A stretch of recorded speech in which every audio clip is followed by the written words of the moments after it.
When you're working on site and suddenly run into strong wind, don't you all get confused? The drier it is, the stronger the wind. The drier it is, the more exposed the joint becomes.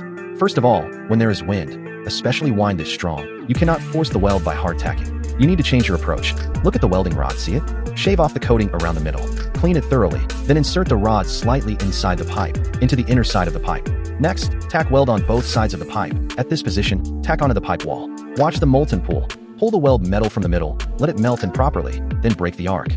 Then tack on the other side, always welding onto the steel pipe. Why weld onto the steel pipe?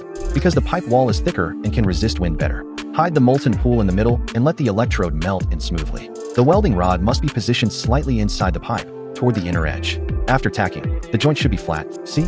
Tack both sides evenly. If you want one pass forming, then use dense, controlled tacks and complete it in one pass. As long as you carefully observe every single droplet of molten metal, you can ensure there will be no leaks. Don't force the weld blindly. If you do, you'll only waste your time. Now everyone take a look. This is where we stop the weld. Look carefully at the tack landing points. The electrode should land near the edge. The steel pipe should take 2/3 of the weld pool, and the welding rod should account for 1/3. Look, tack here, here, here, and here.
Using a floating electrode is the fastest way to fill the crater. This floating electrode method is the fastest way to fill the weld crater.